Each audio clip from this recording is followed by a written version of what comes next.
Hi, my name is Ashley Ballard, and it is a joy to join you on this video.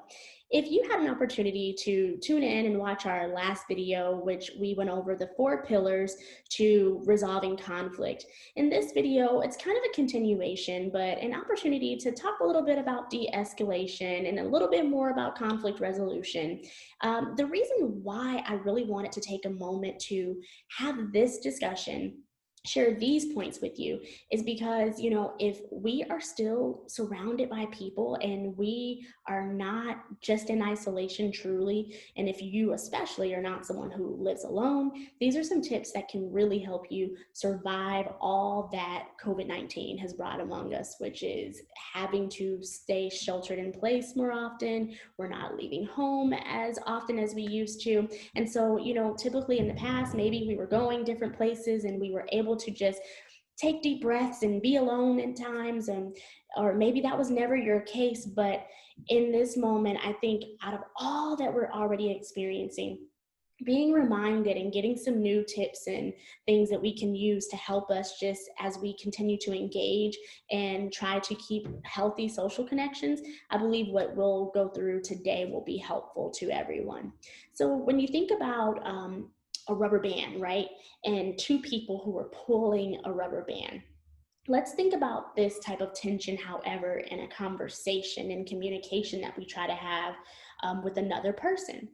Now, the pulling of this rubber band is a tension that's being built typically because there are emotions being pulled and feelings that are creating this tension and perspectives that are differing. And so as people are really pulling on one side and the other side, there's this tension that's being pulled.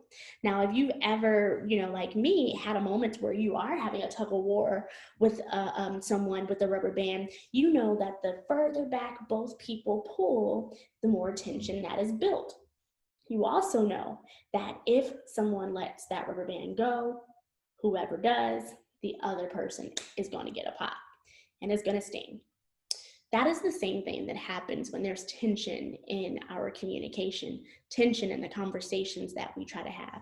And then you think about tension just in life, the stressors that we're all experiencing right now, the feelings that we're all feeling that maybe we're having a challenging time actually understanding or conveying to others, or maybe others are not easily understanding even what we may try to convey to them. So in moments that we are experiencing this tension, there is a way to de-escalate this situation. There is a way to make sure that this rubber band isn't popping, this invisible rubber band isn't going to come smacking you or the other person. If you just take a moment to defuse and calm yourself and just begin to let that person know, you know what, I'm not judging you. I may not fully be able to empathize with you, but I'm at least trying to do so. But I am going to calmly and respectfully begin to step away from this conversation at this time. It's very easy to have that tension and choose to storm away and not try to finish engaging. Now, it's not about finishing in that moment, but it's about how you choose to walk away and set a time to return again. So remembering it's not necessarily what you say, but how you say it, and not what you do, but how you do it and when you choose to do it.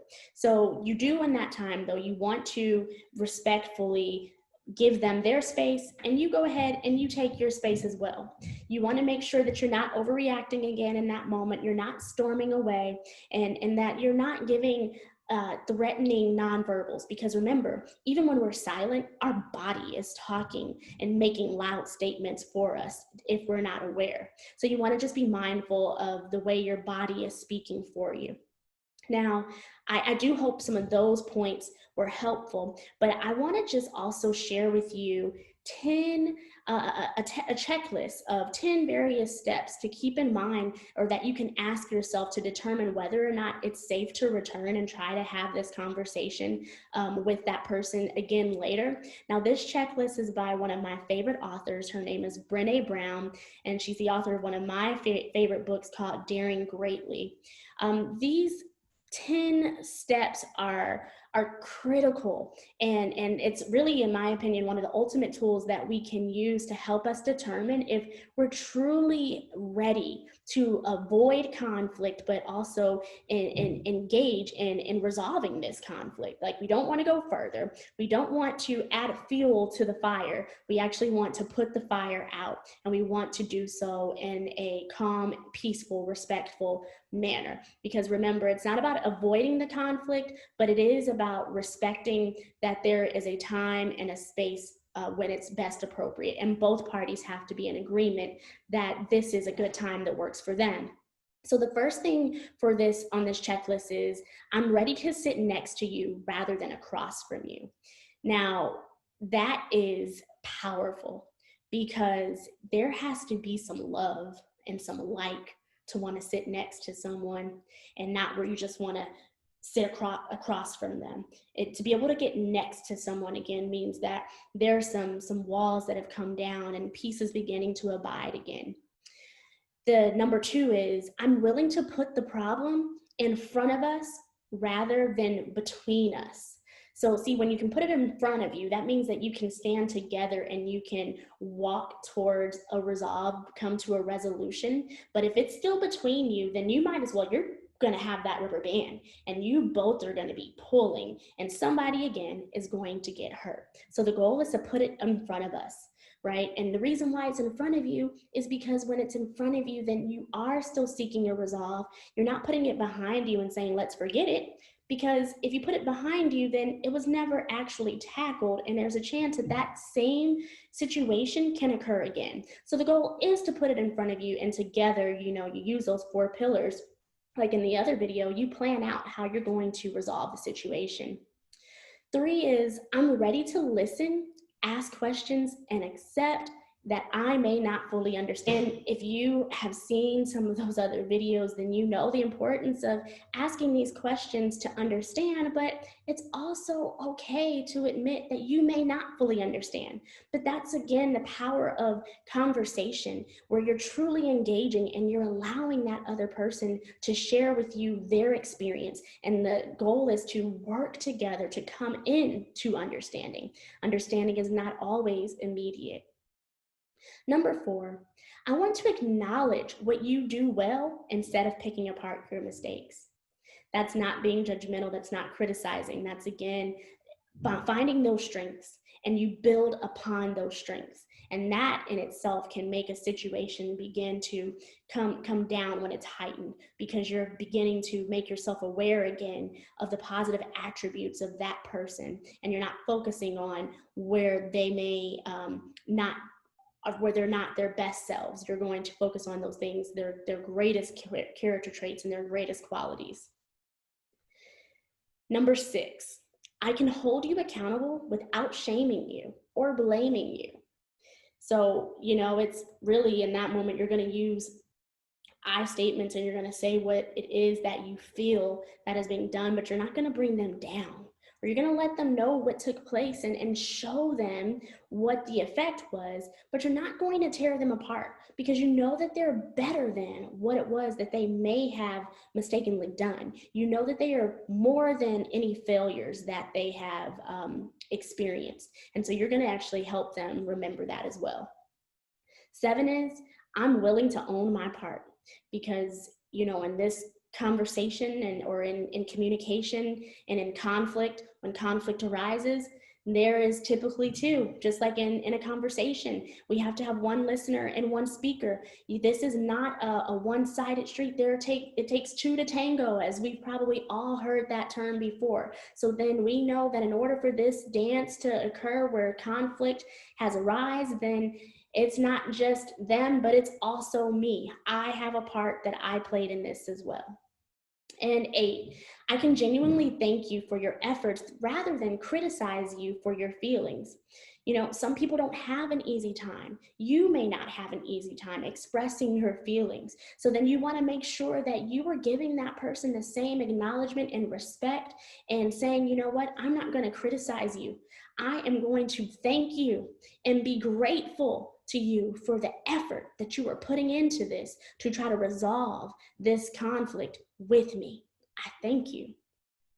So in number 9, we can actually talk about how resolving these challenges will lead to growth and opportunity.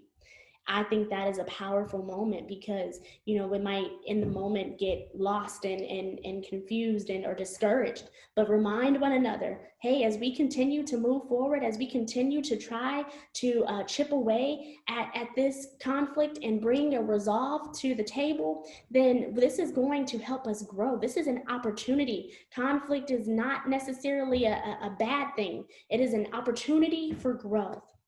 And finally, number 10, I can model the vulnerability and openness that I see from you. See, oftentimes we want people to do things that we're not willing to do ourselves. We want people to listen to us, but we're not willing to listen to them. We want people to respect us, but we are not willing to respect them. So whatever it is that is challenging, and it actually is a vulnerable thing to try to exercise because we're all growing in this. It is not necessarily a natural, easy thing to do. That's what makes it a vulnerability, to be open and to share about what hurts us, to share about what is overwhelming us, and to share about our feelings and our struggles. So when we can actually model that same and not just expect it of another, when we can model it and live it and do it as well, then that is when you know too that you are ready to resolve conflict. So this checklist is for yourself. This is whether or not it'll help you determine whether or not you're ready to engage. And you can also use this checklist to determine whether or not they may be ready. And when you both are able to say, yes, I can do these things, then that is your ultimate sign to determine that you both can come together and really, really find a resolution to the conflict that you have been experiencing. I hope this is helpful to you. Thank you for listening. As always, be blessed and keep safe.